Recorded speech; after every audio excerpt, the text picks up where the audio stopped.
At the prestigious Saint Madison Academy in New York City, the glitter of the hallways hid the shadow of pride. Amanda Collins, daughter of a tycoon, believed the world revolved around her last name. But that semester, a new student would cross her path, and with him, the most painful and transformative lesson of her life. Before finding out what really happened, subscribe to the channel and leave your like. This way you support more real stories where the karma and justice meet in unexpected ways. Saint Madison Academy was the kind of school where money spoke louder than any grade. Located in the heart of Manhattan, it resembled a modern palace surrounded by perfectly manicured gardens and imported cars lined the sidewalk. The children of New York's elite passed through not only to study, but to show off the weight of their surnames.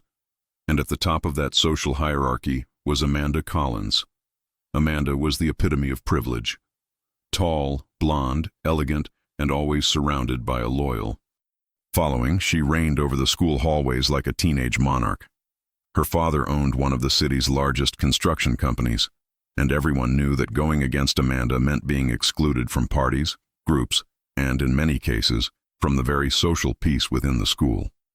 Her life was a series of easy victories, good grades earned through private tutoring, popularity guaranteed by looks and money, and a confidence that bordered on contempt. She believed the world existed to serve her, and that anyone outside her circle wasn't even worthy of a glance.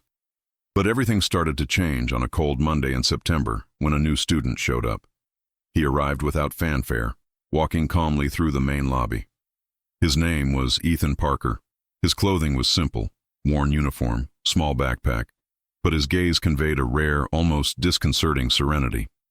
While the other students watched him curiously and whispered, he simply smiled discreetly and continued to class. Amanda, seeing him enter, frowned. "Who is he?" she asked one of her friends.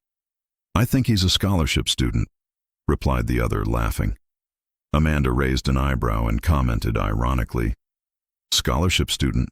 Here, I think someone lost their address." The collective laughter echoed through the room. Ethan heard it but didn't react. He simply placed his backpack on the floor and calmly sat down in the empty seat next to Amanda. She subtly moved away, making it clear she disliked the proximity. During class, the teacher introduced the new student to the class. "This is Ethan Parker. I hope everyone welcomes him."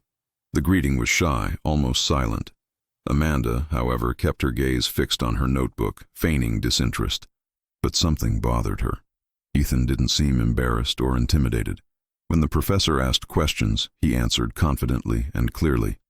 His words carried a different weight, not the arrogant, show-offy slur, but the calm conviction of someone who knows what they're talking about. This, to Amanda, was almost an affront. During break, she watched him eat alone in the cafeteria, away from the noisy groups. He didn't look at anyone, but there was something about his posture, a steady calm, that stirred a strange feeling in her, a mixture of curiosity and irritation. "Look at the new student," said one of the friends, pointing. Amanda laughed. "Alone? I don't think he understands how things work here." The friends agreed, and the group left laughing, leaving behind the echo of the words like a shadow.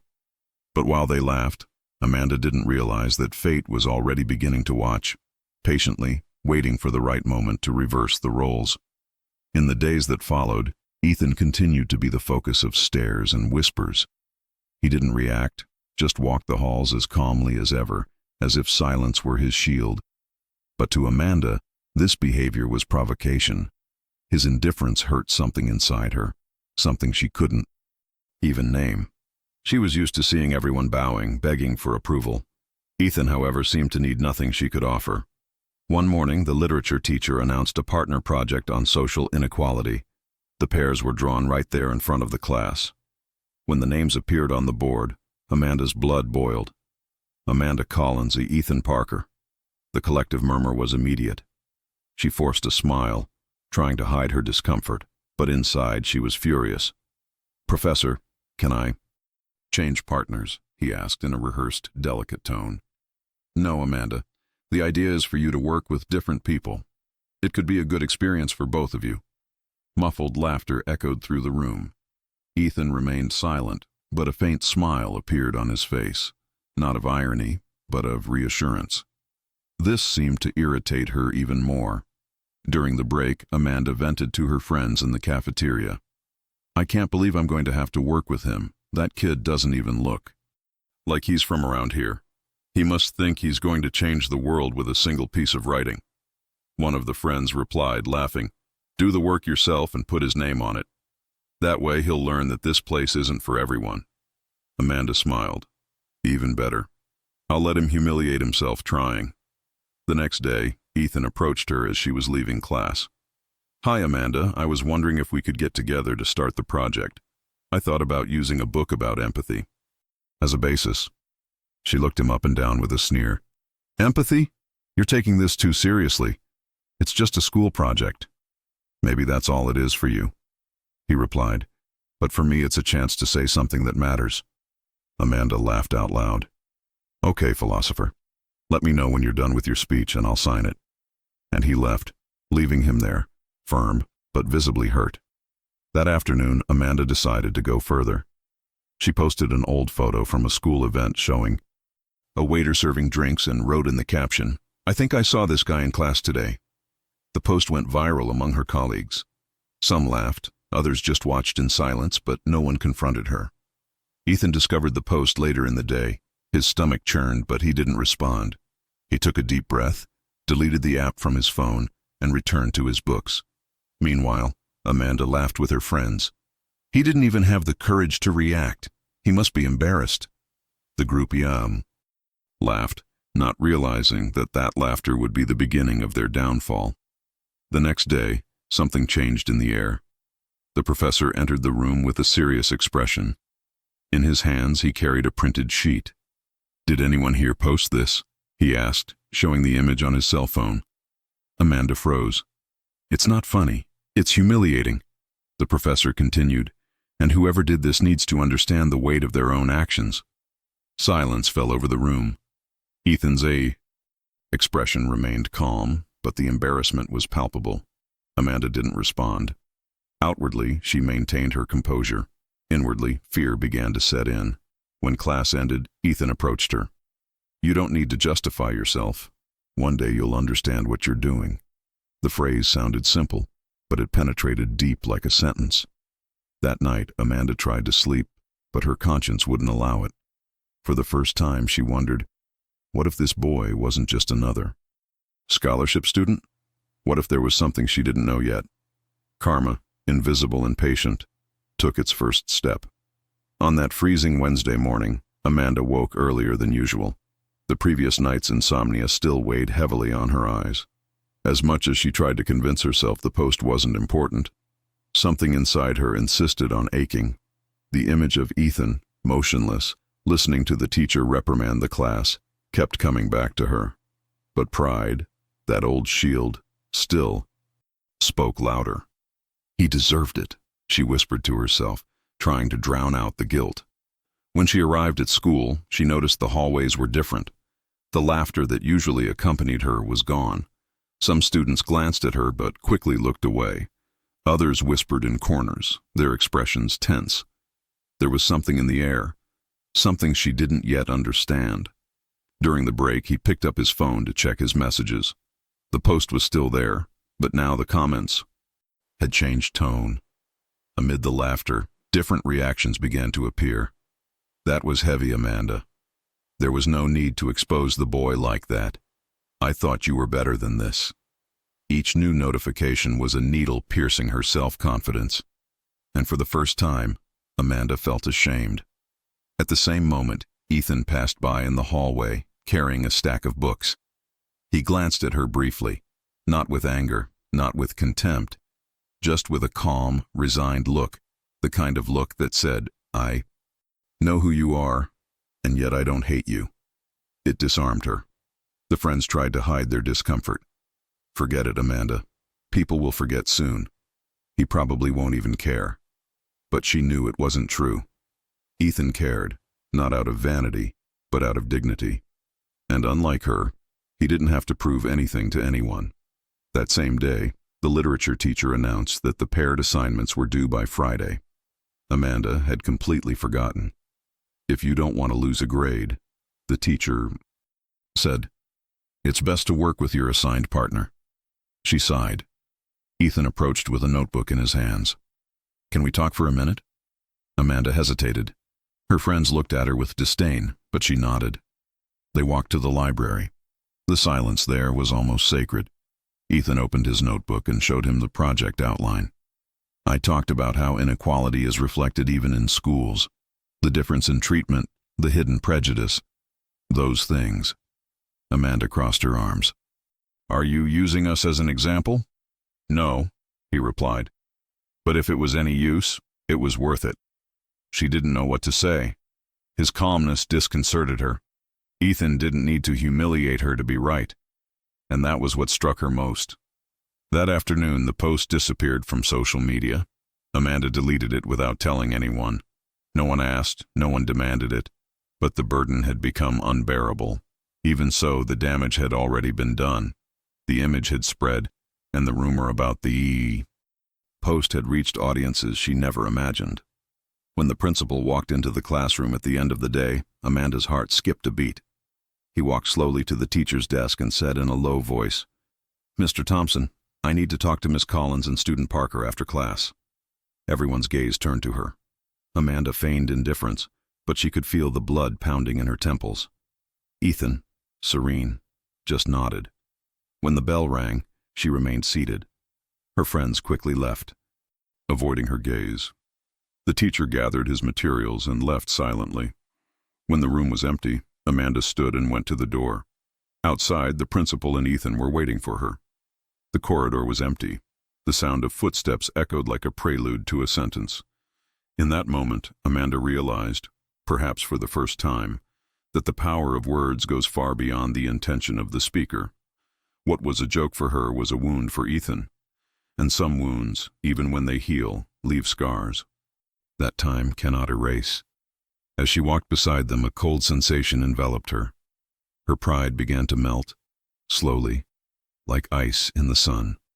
The confrontation that would change his life was about to happen. The hallway leading to the principal's office seemed longer than ever. Amanda walked, trying to maintain her composure, but inside she felt small. Ethan walked beside her, silent, the sound of their footsteps echoing like a reminder of the difference between guilt and dignity. Each step was heavy, his light. Upon entering the room, Amanda was greeted by the principal, a tall man in a dark suit with a firm expression and calm gaze.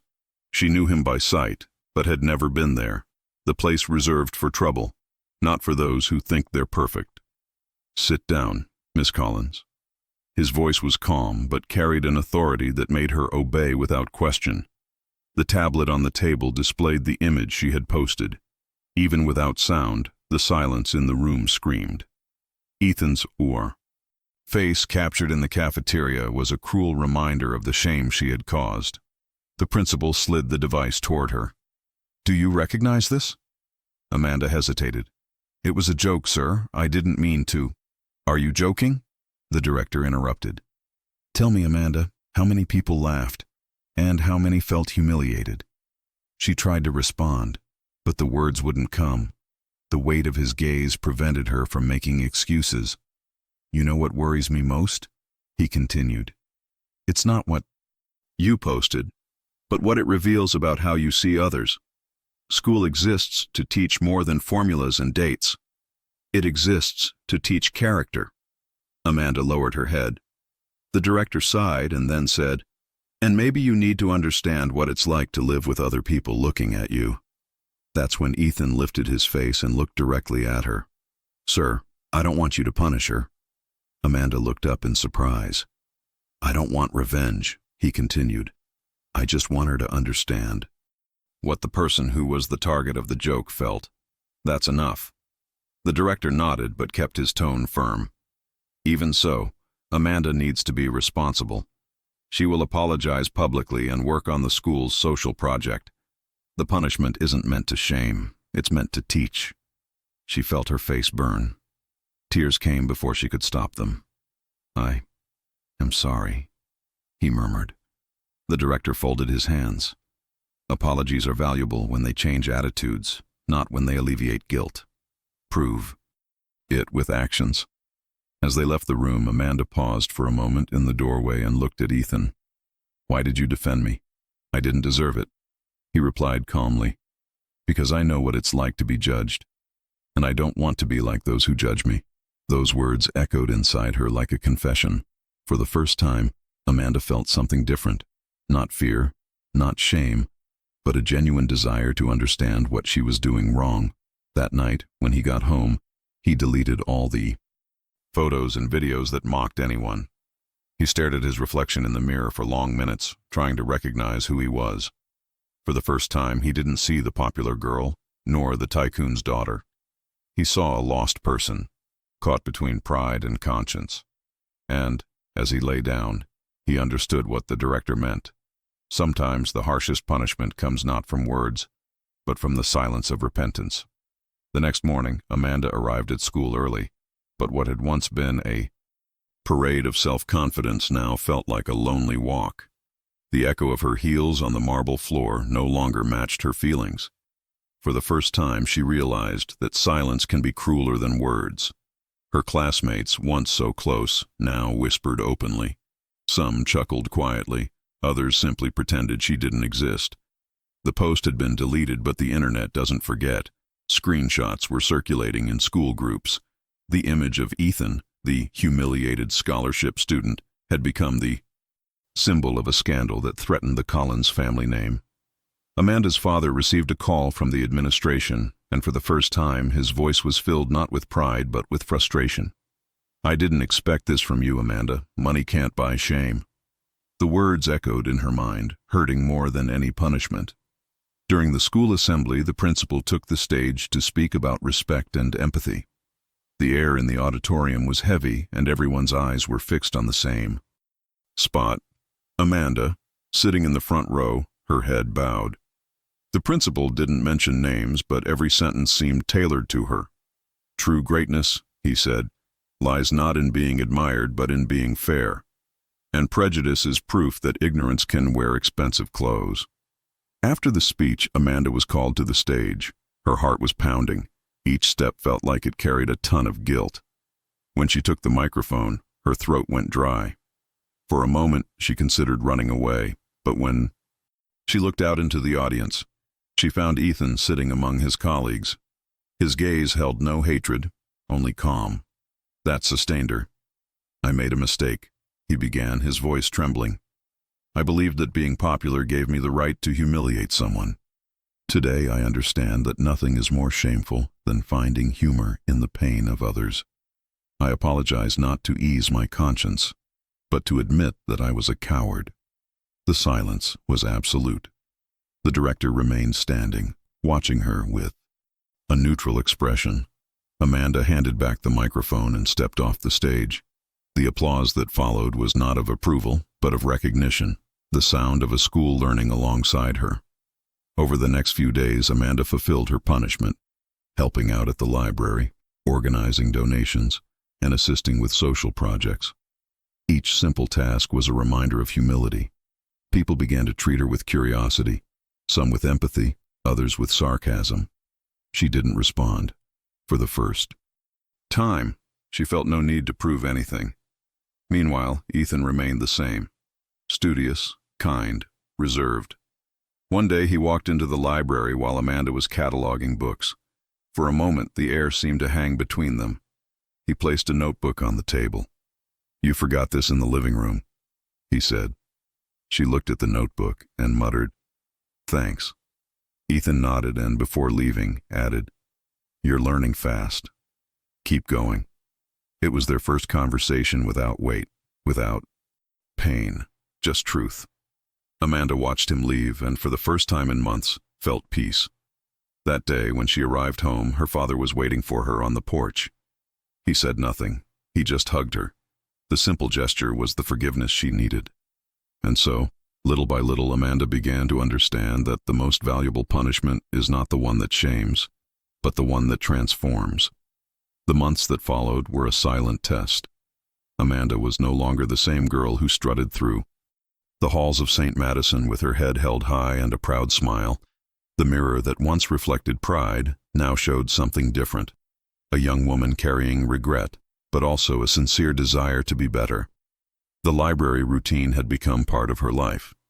It was there, among dusty books and the soft sound of pages turning, that she began to see the world in a new light.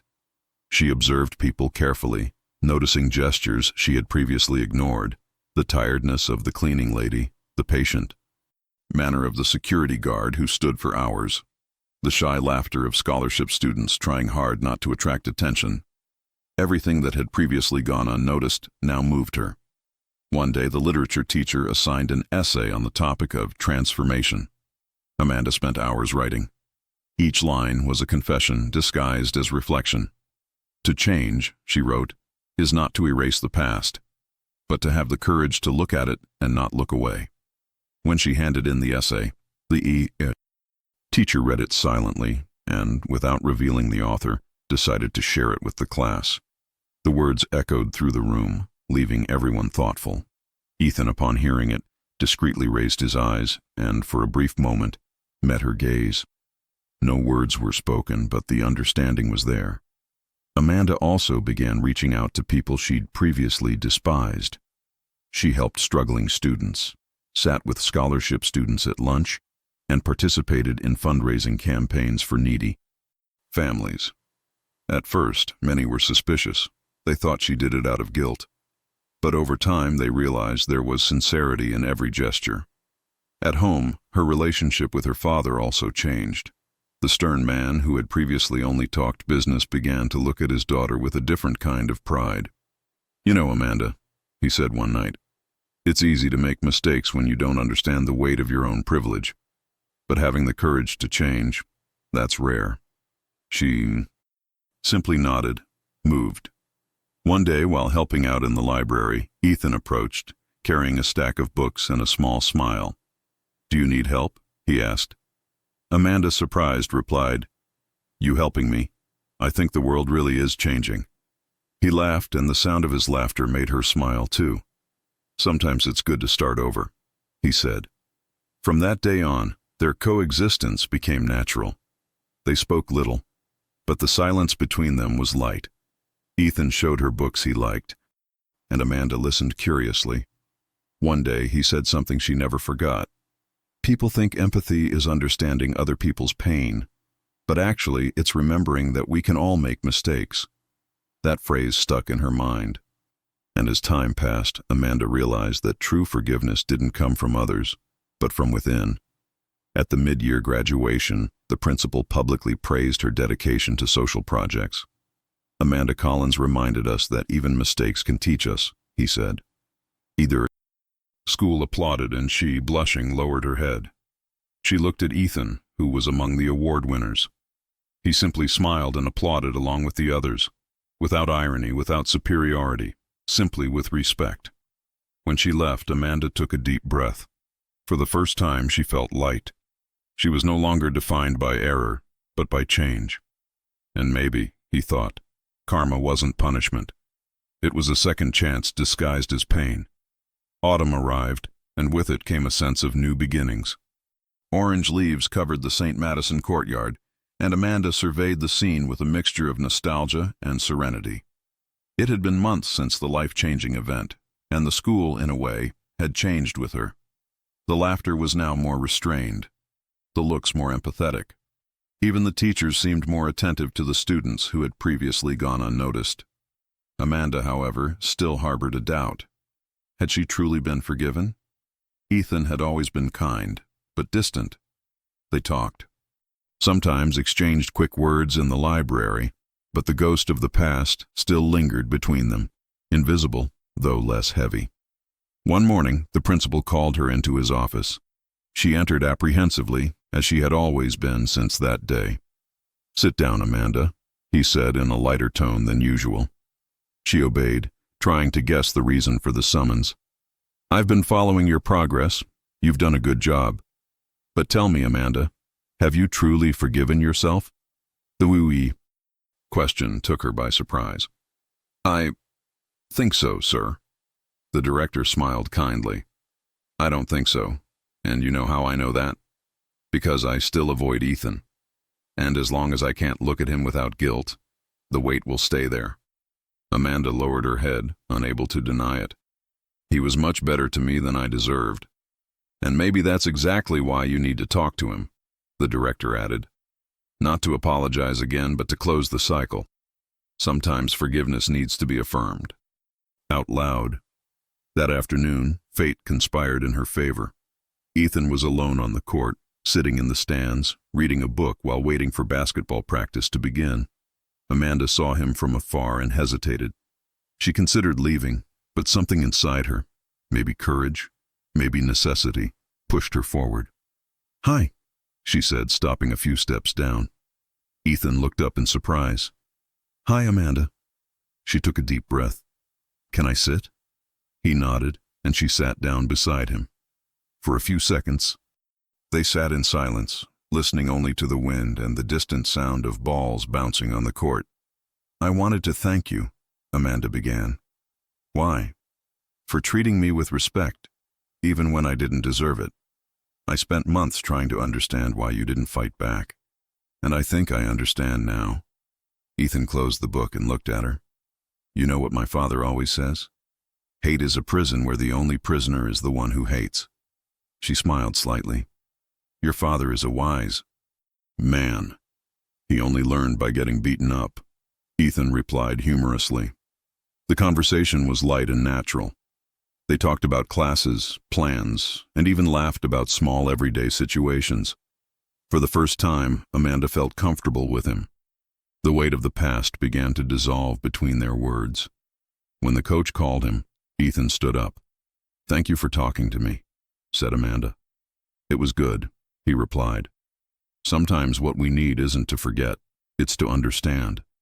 She watched him walk onto the court and join the group. The late afternoon sun streamed through the windows and reflected off the wooden floor, illuminating the scene with a soft glow. Amanda smiled, a small tear escaping.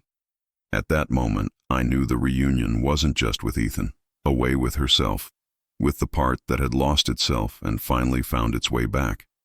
As the months passed, the name Amanda Collins ceased to be synonymous with arrogance. At Saint Madison, she had become an unexpected figure. The once popular figure who now worked with scholarship students, helped with social outreach, and spoke to teachers with genuine respect. The school, accustomed to seeing her atop a pedestal of vanity, now saw her among stacks of books in a simple sweatshirt, smiling calmly, no audience, no applause, no masks. At first, no one believed the change. Some said it was pretense, others guilt. But time silenced those judgments. Actions spoke for themselves. Amanda no longer tried to prove anything, and perhaps that was what made her different. During a school volunteer project, she was assigned to coordinate a charity event alongside Ethan and other students. The goal was to raise funds for the scholarship program.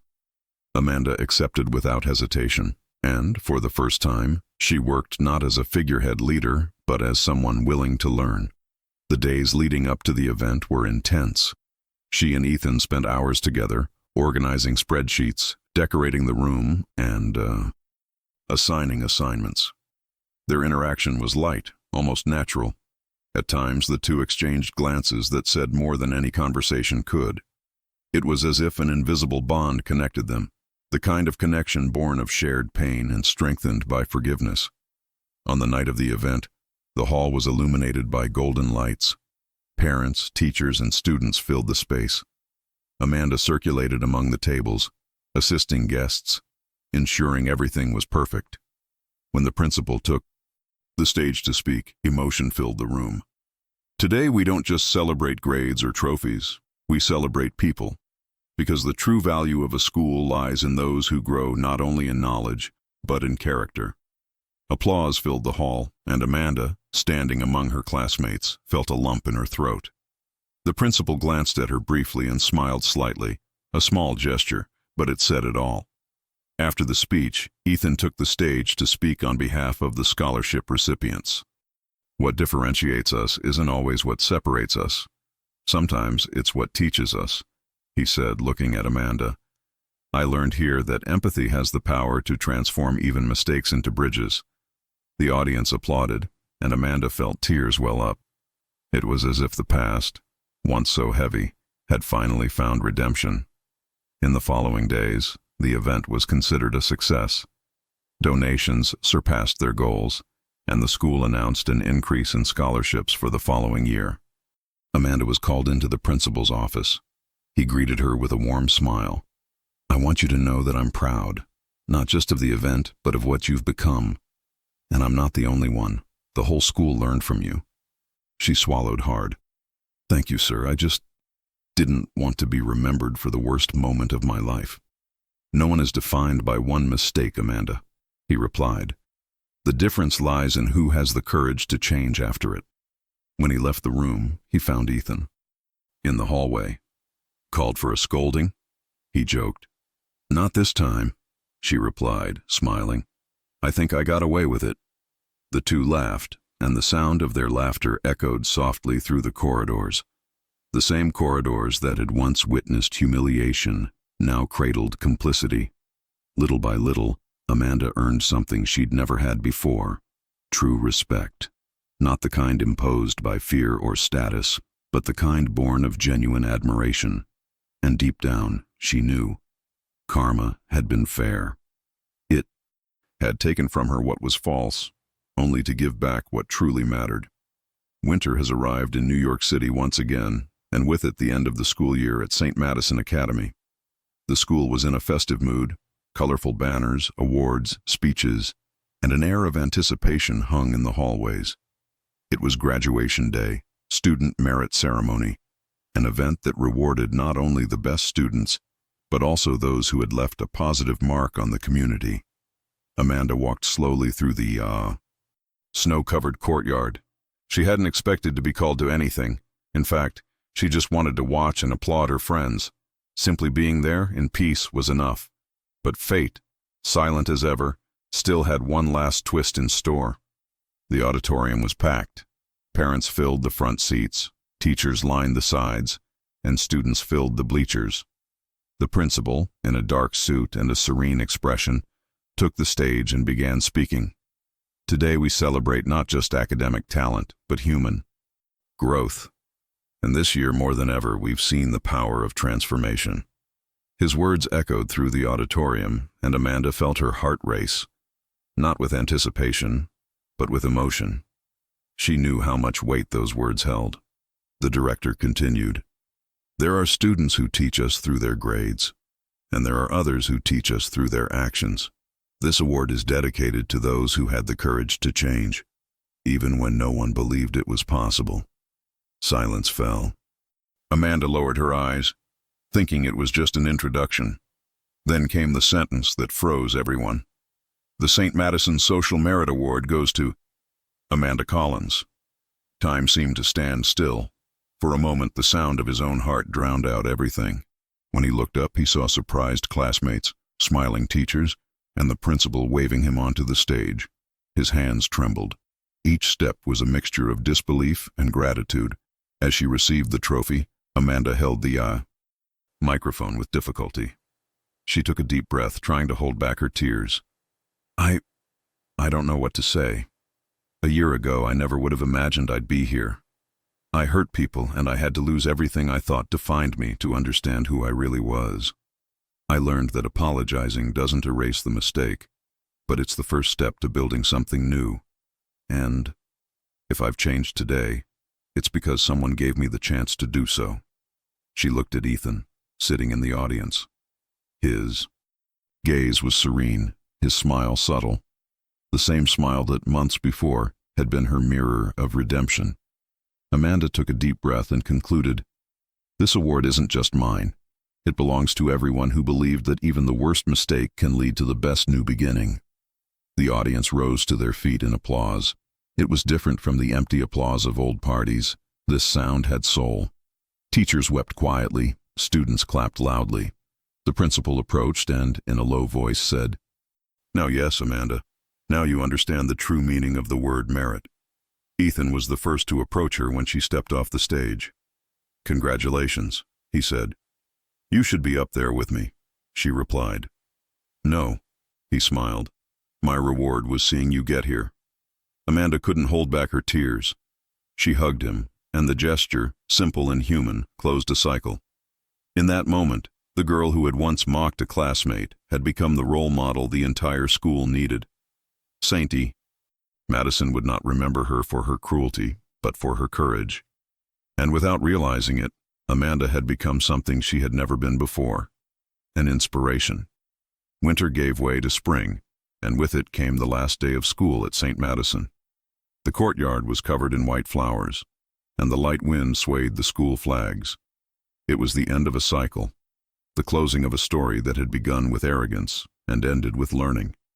Amanda walked slowly through the hallways, passing places that held memories, the cafeteria where she laughed at Ethan, the library where she learned humility, the principal's office where she cried for the first time in a long time. Every corner seemed to whisper a memory, and in each of them lay a hidden lesson. The sound of her colleagues' voices echoed in the background. They said goodbye, exchanged hugs, promises, and laughter. Amanda smiled discreetly, observing everything from a distance. For the first time, she felt at peace. She no longer needed anyone's approval or the spotlight. She had discovered something far more valuable, a sense of belonging, not through status, but through respect. As he was packing his materials into his backpack, he heard a familiar voice. "So this is how it ends." She turned. It was Ethan, leaning against the doorframe, with the same calm gaze that always disarmed her. "I think so," she replied, smiling. "No drama this time." He laughed. "You really have changed." "I needed it," Amanda said, "and I think I'm still changing. I just hope I continue to deserve the forgiveness you gave me." Ethan shook his head. "Forgiveness is not a gift, Amanda. It's a path, and you've been on it for a long time." They remained silent for a few seconds, watching the movement of the school. "You know," he continued, "when I got here, I thought I was just going to be another student trying to fit in. But you taught me something I didn't even expect to learn." "What?" "That even prejudice can be transformed into a lesson if the repentance is genuine." Amanda swallowed. His words mirrored what she felt. "Thank you, Ethan, for not giving up on believing that I could change." He smiled. "I only believed because you wanted to change. That's thanks to you." The bell rang for the last time. Students began to file out, the sound of their voices mingling with the wind blowing through the open windows. Amanda and Ethan walked together to the main exit. The afternoon sun illuminated. The courtyard and the golden reflection on the ground seemed to close the story with the perfect light between the end and the beginning.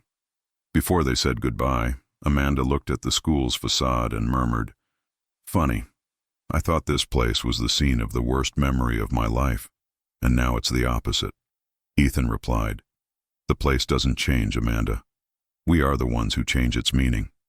She smiled, and there, under the warm New York light, her heart felt light. The girl, who had once mocked a classmate, had become a woman capable of inspiring empathy, not through speeches, but by example. As he walked away, he looked back one last time. The Saint Madison building gleamed in the sunlight, majestic, silent, eternal. Amanda took a deep breath and thought about everything she'd experienced. The cruel laughter, the tears, the fear, the shame, and finally, the redemption.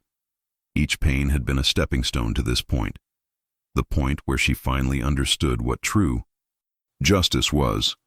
Because destiny, with its implacable calm, always returns what we give to the world. And that day, Amanda learned what time has always known. Karma doesn't punish, it teaches. And forgiveness is the miracle that transforms guilt into growth.